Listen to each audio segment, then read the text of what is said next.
मोहनदास एक बहुत ही अमीर सेठ थे। उन्होंने अपना जीवन शुरू किया था तब वो गरीब थे, लेकिन उन्होंने बड़ी मेहनत से व्यापार किया और मेहनत के बल पर अमीर आदमी बन गए। उनके साथ उनका चचेरा भाई श्यामदास भी आकर रहने लगा।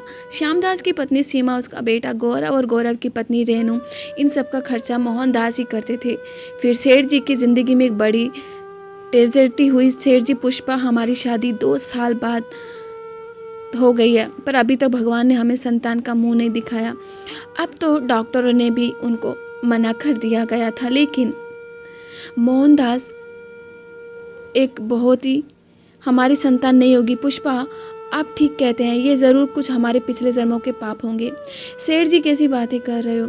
पुष्पा, ऐसा करते हैं कि हम अनाथ आश्रम से एक बच्चा गोद ले लेते हैं।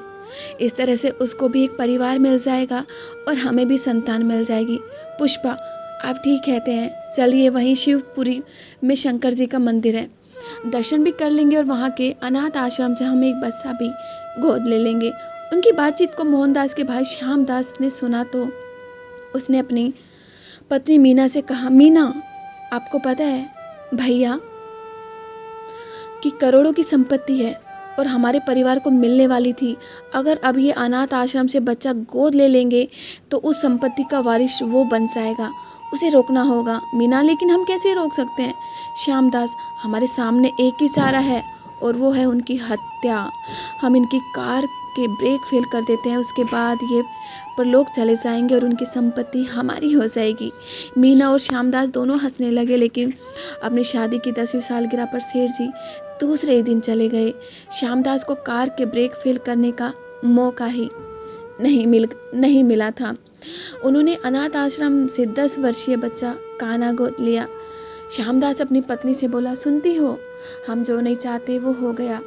इस मनहूस कान्हा को उन्होंने गोद ले लिया।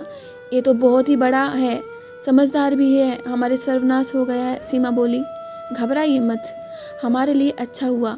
श्यामदास ने आश्चर्य से पूछा, वो कैसे? सीमा बोली, जो ब्रेक फेल करने का काम पहले करते थे वो अब कर लेना। न रहेगा बांस न बजेगी बांसुरी, ये दोनों मर जाएंगे और रहेगा जाएगा कान्हा। तो हमें एक नौकर भी तो ज़रूरत है, कान्हा हमारा नौकर बनेगा। श्यामदास खुश होकर बोलता है, वाह, तुम्हारा दिमाग तो बहुत तेज है। उसके दूसरे ही दिन सेठ जी और पुष्पा बाजार में कान्हा के लिए कपड़े और सामान खरीदने गए। कार के ब्रेक फेल होने से एक्सीडेंट हो गया, जिनमें उनकी पत्नी की तुरंत मृत्यु हो गई और सेठ जी घायल हो गए, लेकिन बच गए। उन्होंने हॉस्पिटल में भर्ती करवाया गया। जब उन्हें होश आया तो वो जोर से चिल्लाए, डॉक्टर ने मुझे कुछ दिखाई क्यों नहीं दे रहा है? उन्होंने चीख को सुनकर डॉक्टर और नर्स सब दौड़े चले आए और उन्होंने ये जानकर हैरानी हुई कि सेठ जी की आंखों की रोशनी चली गई है। काफ़ी इलाज हुआ लेकिन उनकी आंखों की रोशनी नहीं ठीक हुई। सेठ मोहनदास बहुत ही दुखी थे। वो अक्सर कहते थे, भगवान मुझे कौन से कर्मों की सजा दी है। संतान नहीं थी तो अब भी गनीमत थी, बच्चे को गोद ले लिया, लेकिन मेरी पत्नी को छीन लिया और मेरी आंखों की रोशनी भी ले गई। आखिरकार अब मैं कैसे जिंदा रहूँगा? जब सेठ जी को दिखाई नहीं देता था तो वो अपने भाई श्यामदास पर बहुत भरोसा करता था। श्यामदास आकर बोला, भाई साहब, आप बिल्कुल चिंता मत कीजिए, मेरे रहते हुए आपको कोई कष्ट नहीं होगा। लेकिन मोहनदास ने कहा, भाई हो तो तुम्हारे जैसा, आज के ज़माने में तुम्हारे जैसा भाई होना बहुत मुश्किल है। मैं बहुत भाग्यशाली हूँ जो तुम जैसा भाई और गौरव जैसा भतीजा, सीमा जैसी बहू। मुझे किस चीज़ की कमी है? हाँ, मेरे कृष्णा को बिल्कुल तकलीफ़ मत देना। श्यामदास बोला, भाई साहब चिंता मत कीजिए, कृष्णा को तो मैं राजकुमार बना कर रहूँगा। श्यामदास में कान्हा को खूब धमकाया, देख ले, अगर तूने हमारे सेठ जी से शिकायत की तो तुझे खाना नहीं मिलेगा, ये अच्छी तरह से जान लेना। कान्हा, मैं कुछ भी नहीं कहूँगा। कभी सेठ जी से पूछे, कान्हा तूने क्या खाया आज? तो वो कहता, मुझे अच्छे अच्छे पकवान खाने को मिलते हैं। वो झाड़ू पोछा करता, बर्तन साफ करता, फिर खाना बनाता। नन्हा सा कान्हा इतना ज़्यादा काम करता था, ये सेठ जी को पता ही नहीं था। वो तो सोचते थे कि कृष्णा बहुत आराम से रहता है। श्यामदास सेठ जी से खूब पैसे ऐंठता था।